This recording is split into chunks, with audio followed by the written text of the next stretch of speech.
Good morning, Andrew. How are you doing today? Good morning, Errol. I'm good. How are you? Fantastic. First of all, I didn't really understand the journey of food until the lockdown, and I started using my own kitchen instead of borrowing everybody else's habits and desires to bring food to life. This book really opens up my eyes to start studying the path, understanding the path, and then delivering it. Thank you very much for that. That was very much the intention of the book. The promise of the book, it's not written anywhere in the book or on the flap copy, but the promise of the book to me is that if you read this book, you will never look at a restaurant meal the same way again, both logistically, but also I profile in great detail the way that we're used to only seeing the star, the chef or the owner profiled, all of the different workers who make it possible for you to enjoy a restaurant meal. My Beatles moment with food was actually on the Pacific Coast Highway when you broke free of the ocean and you went into the land of California, and all of a sudden there was all that food that was headed to my grocery store. That changed my life. That's so interesting to hear you say that. Yeah, I mean, you go to a restaurant, you order from a server. Even if there's an open kitchen, usually what's going on is out of sight or below the pass or the counter where the chef is standing. But you order a dish, and then 20 minutes later, this thing shows up on a plate. But if you rewind and follow it out of the restaurant back onto the multiple delivery trucks that brought it there, out to the farms and fields and bodies of water, to your point, from which this food comes, it is a mind-boggling web of people and effort that come together for even the most elemental dish. The dish at the center of this book is a very simple dish. It's a strip loin with a red wine reduction and half of a brandy wine tomato and some sorrel. That is the dish. And when I tell people about the book, that I spend the book just dissecting a dish and all the people who make it happen, the most frequent first question I get is, right? And I say, just what? I say just one dish, and people are like, wait, you wrote a whole book about one dish? Mm-hmm. And once they read it, they get it. I mean, this book could have easily been 100 pages longer, but there would have been some redundancies that came into play, and I didn't want people to start. In the book, the dish there's almost a mystery to it, and you're sitting there reading it, and you're going, oh my God, where's he going to go? How's he going to take this? How are we going to get to where we need to go? Thank you for that. Yeah, well, and I think that's in two ways. One is, as I say, the main purpose of the book and the workers, and in the restaurant, that's everybody from the dishwasher to the cooks to the chefs to the server. And then beyond the restaurant, it's the farmers, it's the field workers, mm-hmm. It's the delivery truck drivers. But we do follow within the restaurant the chain of events that leads to a dish making it to your plate. We follow that in great detail, and each one of those is a chance for human error or something to go wrong or to become overwhelmed. But then in the field, all kinds of things can go wrong. There's a moment that seems very small where the truck driver that I spent a day with realizes he's short one box of corn. All of a sudden takes up 10, 15 minutes of his time as he calls the farm to let them know, and then he finds where someone else from the farm is running a farmer's market stand for them that day, and he arranges to come to a handoff, and he takes one of their boxes, and then that changes the sequence of his deliveries for the day. It is a constant improvisation to just deal with all, and none of this, by the way, speaks to incompetence or carelessness. There's an awful lot going on. There's a lot of moving parts, and that creates a need for people to be incredibly calm under pressure and very nimble in the moment. Did anybody along the way ever look at you and say, are you from Undercover Boss? Because you're asking me questions that is going to help someone in the future, and only an undercover boss would ask these questions. Oh, gosh. No. Everybody, I have to say, everybody was pretty open. I do speak to two people in the book who have immigrant stories. Wow. And whenever I've done that in the past, been a slight hesitancy because that is such a sensitive topic, especially in the last several years in this country. And I do think, and none of these people spoke English. Well, one spoke it just not super fluently, and the other one I had to use a translator. I also am lucky in that I grew up in Miami, Florida, with a Cuban stepmother, so I speak a little Spanish. But just explaining, I'm writing a book. I'm profiling all these people. I want to interview you. I'm going to ask you about, and these are both documented workers now, but I'm going to ask you about how you got to this country and all that. You could see that there was a little bit of a hesitancy. I don't know that I would call it a suspicion, because I was there with the blessing of their employers. But there was definitely a little bit of hesitancy and a little vibe, but that dissolved pretty quickly. But what's really interesting about this is that you're showcasing the real stars of the plate, because how many people actually go out there and talk to real people who are getting their hands as dirty as humanly possible, doing what they do in the fields, and you've got their story. You're documenting a piece of Americana. I really appreciate that. I mean, that was really, it wasn't until I'd already done all the interviews that I'd even decided I was going to write about the logistics of a dinner service in the detail that I do. The main purpose of the book was for people to start to think about, to get to know, and get to appreciate both, these workers who I think most people don't give a thought to. There are certain jobs I think people probably don't even know exist.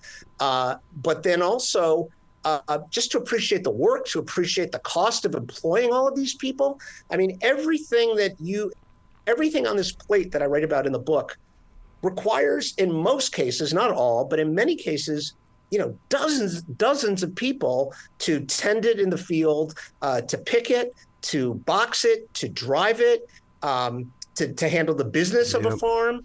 And that's every single ingredient. And I think not only do people not recognize that, but they also, it's a whole different subject. They don't factor that into if they ever complain about the cost of a restaurant meal. Restaurant meals are actually, by and large, in this country, underpriced. They should cost more for the restaurant to have a comfortable financial existence. And I don't mean lavish, I just mean comfortable. But restaurateurs are so afraid of causing sticker shock amongst their guests that they run on very tight margins, and a big reason for that is people who grow food in an ethical manner are spending more to do it. That costs the restaurants more. They all believe in what they're doing, but they're terrified of charging what it really should cost, because very often they're in competition with restaurants who get all of their food from some national food company. They're getting like everything they use off of maybe trucks from two different companies, not from farms that are driving distance from the restaurant. Man, you bring up a truth there, because we just had a restaurant in Charlotte here. Their whole entire philosophy was from the field to the restaurant, to the table. And they didn't last very long. And you just covered every reason why they had to close their doors, because of the cost. Oh, yeah. I mean, we all saw this, right? There was a big education at the beginning of the pandemic when restaurants had to close all of a sudden, and a lot of them never reopened. And people were reading articles that explained, a lot of these restaurants don't have enough money in the bank to cover payroll, even for 1 week, right, if they're not generating revenue. And they're not doing that because they want to live on the edge like that. They are doing that because they're afraid of charging what they should. The rate of menu pricing, not costing behind the scenes, but what we pay for a meal in a restaurant has tracked well behind the rate of inflation for the last probably 2 decades in the United States. And the reason for that is the restaurateurs, the chefs, are very afraid of alienating their clientele. And what it's resulted in, and it's for all understandable reasons, but I think the industry has created a bit of a monster for itself by kicking that pricing can down the road. And this has all kinds of ripple effects. This affects whether a restaurant can offer health insurance to its people. And very often, there's this misconception that owner operators, not that there aren't unsavory ones out there who are very selfish and don't care about their staff. But by and large, the owner operator of a restaurant often doesn't know what they're going to make for the year until they hit the promised land of the holiday season and start booking parties. And they're full up every night of the week, and that'll determine what kind of a distribution they can take at the end of the year. But very often, the owner operator is the last person to know what their true salary is going to be for a calendar year until they reach December 31st. I'll tell you what, where you moved me in this book, The Dish, is when, because I started thinking about the cost, because I'll go out and I'll buy a $900 or $1,000 smartphone, but I'll bitch and complain about a $25 or $30 steak. And this book opened up my eyes going, do you know what went into the steak? Do you know what went into the spices, to grow the spices, to make sure that everything was beautiful on this plate? And you this is such an eye-opening book. Thank you. I mean, it was for me too. Not that I didn't know about all of these pieces in isolation, but as I say at the very end of my introduction to the book, I say it was an adventure and an education for me. And I've been covering this industry for 25 years. I mean, I've spent thousands of hours observing in restaurant kitchens and interviewing chefs and becoming friends with people I didn't have an occasion to interview before, but who I did in this book. The workers who are on the front lines in the trenches, doing the dirty work and the real hard physical work. I spent a day in this book with a wonderful guy named Mark Hoffmeister, who is a delivery. I've stopped referring to him as a delivery truck driver. I now refer to him as a delivery professional. Yeah. But what he does, what this one person from just one farm goes through, and what every truck driver you see in a major American city, just to park your truck for 10 minutes and make one delivery, I say in the book, it could be a reality show. I mean, it's a hostile environment. There is nowhere to park a truck in the city of Chicago. They're in New York. I will never again be upset when I live in New York when I'm driving and a truck is double parked. Yeah. Because they have no choice. If they don't do that, they can't get the food to the restaurant. And if you just think about 5 different farms, because I profile 5 farms in this restaurant, having to go through that process, forget growing it and taking, nurturing ingredients sometimes for a period of, 5 or 6 months, like as with the tomatoes in the book. Beyond that, just what it takes to get it to the restaurant. I mean, I would pay $10 just for that. Yeah. And then there's the restaurant side is one thing, but the farms, I spoke to a guy named John Templin, who has a farm in Michigan. And, they deliver every Wednesday, as most farms do in the Chicago area, at least. And no matter what the weather is on Tuesday, they have to be out picking from the field to fulfill the orders they have. Yep. So, I mean, there could be a monsoon out there, and they will be out there, gathering what they need to do to make their deliveries. And John himself drives the truck. In addition to everything he does to run his farm, he makes those deliveries. Oh, man. So now, being from Montana, we had a challenge up there. It was always the farmers against the city slickers. And did you see that divided line when you were out there as well? It's because the city people do not understand the farmer's life, and sometimes they don't respect the farmer's life. Well, I think that's probably true. And as a New Yorker, I've heard a lot of comments that make me really angry. I mean, well before I wrote this book, I think there is a snobism very often in large cities toward people who live in rural areas. There is definitely a difference in culture. Absolutely. I just make glancing reference to it, but one of the places I went to is in Forest, Illinois. It's just 2 hours south of the city. But if you are a urbanite and you were blindfolded and you were deposited there, I mean, you wouldn't know if you were in Texas. You wouldn't know if you wouldn't know where you were. You could be anywhere in rural America. And it's a town of 2,000 people, so there's not a lot of stores. The politics, generally speaking, are different. I do mention at one point, I wrote this book in the summer of 21, and in Chicago, you saw masks still. You saw Biden-Harris signs in a lot of shop windows. And then, you drive to a lot of the places where these farms were located, and you wouldn't even know there was a pandemic going on. Any political yard signage or whatnot was for Trump. And I don't comment one way or the other on the politics of it, but it's an interest to your question. It is an interesting observation that people who lead very different lives, who have very different world outlooks, they're doing business together. Yeah. And these farmers and these chefs, I hasten to add, it is a very harmonious partnership. I mean, the restaurants love these farms. These farms love servicing these restaurants. Mm-hmm. There is a constant dialogue about what's coming next, that the restaurants can cook with. One of the reasons John Templin, who I just mentioned, who has Butternut Sustainable Farms, one of the reasons, in addition to it's a cost savings, that he makes deliveries personally to a lot of these restaurants.